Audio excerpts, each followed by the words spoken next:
Salut, c'est Yves. Alors aujourd'hui, dans une commande, une vidéo, encore une fois, on va pas parler de commande. On va parler par contre d'un ensemble de choses qui régissent la ligne de commande et qui sont très importants à comprendre. L'objectif de cette vidéo, c'est de vous faire comprendre le principe du quoting, des apostrophes, de la protection des métacaractères du shell. J'ai déjà un petit peu parlé des métacaractères du shell, mais je vais revenir dessus parce que je voudrais que mes vidéos soient complètes et soient regardables dans leur entièreté de façon autonome. Et donc, quand je parle de métacaractères du shell, de quoi je parle ? Lorsqu'on tape une commande, on va s'attendre à ce que la commande qu'on a tapée soit exécutée. Et en réalité, ce n'est pas tout à fait ça qui a lieu. Il y a une étape intermédiaire. En réalité, quand on tape une commande et qu'on appuie sur la touche Entrée, ce qui va se passer, c'est que le shell, à partir du moment où on appuie sur la touche Entrée, il va prendre ce qu'on a tapé, va analyser ce qu'on a tapé et va construire la commande à exécuter. C'est pour ça que si jamais vous faites écho bonjour sur une machine, il va nous dire bonjour. Par contre, si vous faites écho étoile et que j'appuie sur Entrée, au moment où la commande écho s'est exécutée, il n'y avait plus de étoile en paramètre. Le shell a remplacé l'étoile par la liste des fichiers du répertoire dans lequel je me trouvais. Et c'est important de bien se mettre dans la tête que c'est le shell qui a fait cette opération-là. À aucun moment, la commande écho n'a vu passer l'étoile. L'étoile a été remplacée avant qu'elle s'exécute. Et bien dans ce contexte-là, cette étoile est un métacaractère du shell. Et des métacaractères du shell, il y en a tout plein. Je ne vais pas vous faire un catalogue des métacaractères du shell. Ça pourrait être l'occasion, pourquoi pas, de le faire dans une vidéo. C'est pas prévu pour le moment, mais je vais juste vous en présenter quelques-uns. Ici, on le voit, on a l'étoile. On a également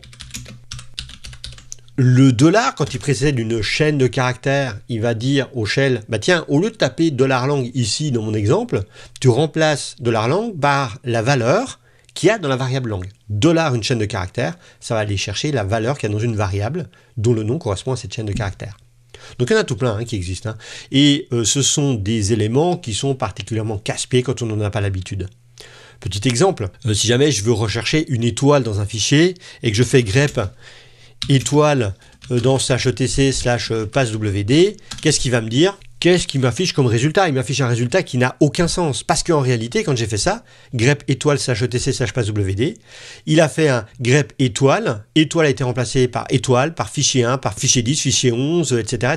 Donc, on le voit, cette étoile-là, elle me gêne. Alors que si jamais je la protège, alors première manière de protéger un de ces métacaractères, c'est de mettre un anti-slash devant. Si jamais je la protège ici avec l'anti-slash, il me dit il n'y a pas d'étoile dans /etc/passwd. Deuxième chose, deuxième possibilité, deuxième problème qu'on peut rencontrer, si je fais un find point, .name étoile 2 pour lister tous les fichiers dont le nom se termine par 2, je vais faire dont le nom se termine par 1.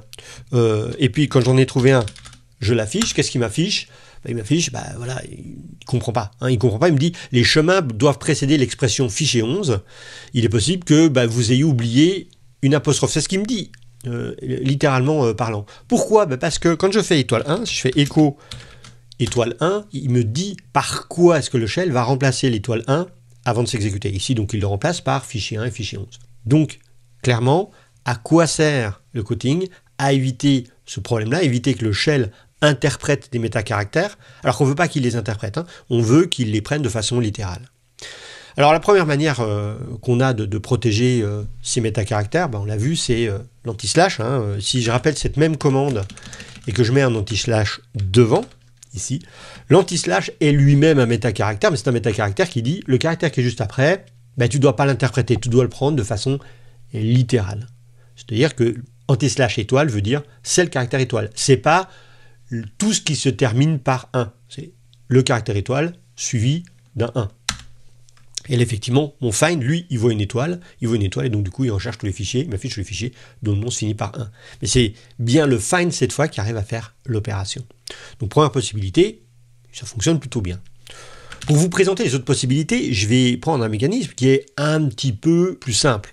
Je vais tout simplement utiliser la commande echo. Et si j'écris la commande echo bonjour YouTube en mettant plusieurs espaces devant, le problème c'est que l'espace est considéré comme un blanc. Le blanc c'est un métacaractère du shell.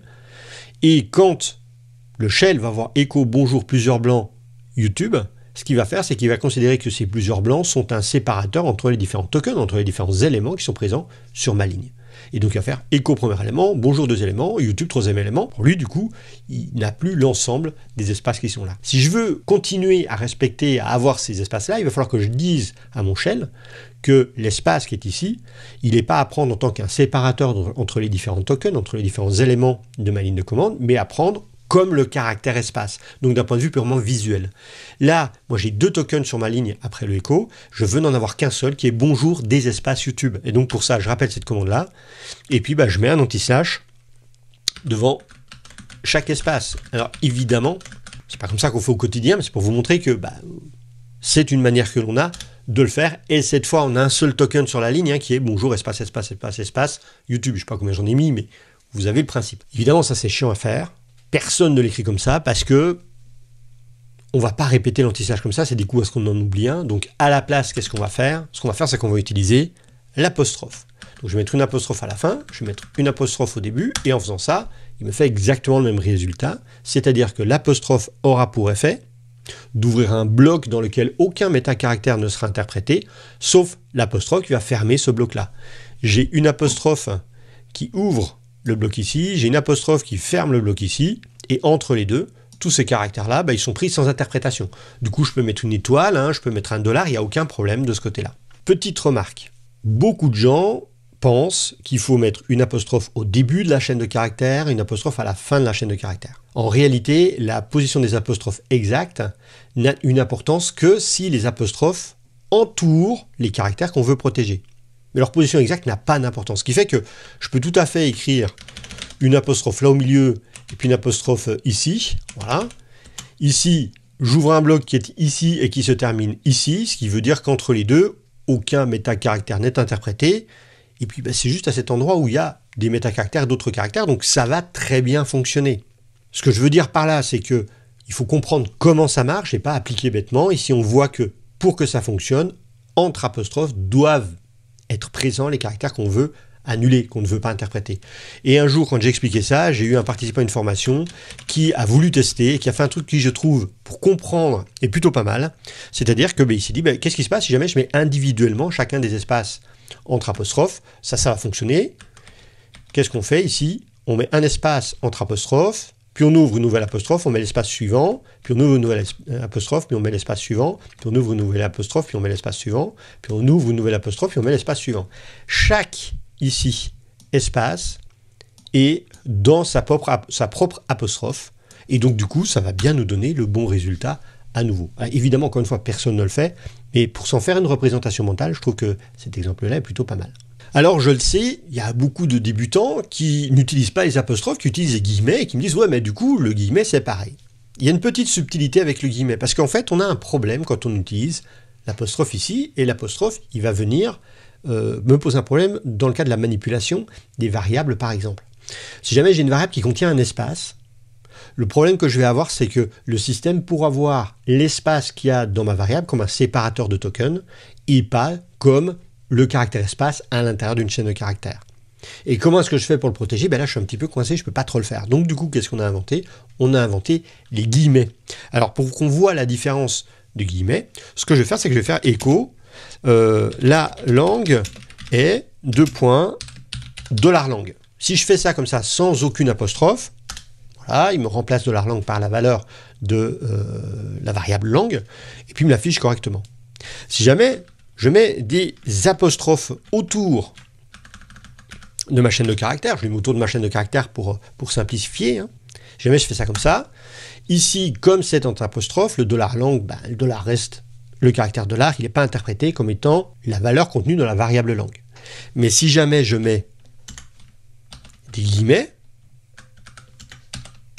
cette fois, dans le cas des guillemets, les variables continuent d'être interprétées. Donc ça, c'est très très intéressant parce que du coup, si jamais je mets des guillemets juste autour de ma variable, si jamais cette fois il y a un espace dans ma variable, ce qui n'est pas le cas ici, ce sera bien vu comme une seule chaîne de caractères. Donc c'est quand même beaucoup plus intéressant. Maintenant, si je reviens sur cet exemple-là, il ne faut pas penser qu'ici les guillemets ne servent à rien parce que je peux mettre plusieurs espaces si je le souhaite, je peux mettre une étoile là au milieu. Du coup, l'étoile ne sera pas interprétée, les espaces ne seront pas interprétés, il n'y a que quelques métacaractères qui restent interprétés à l'intérieur des guillemets, dont le dollar.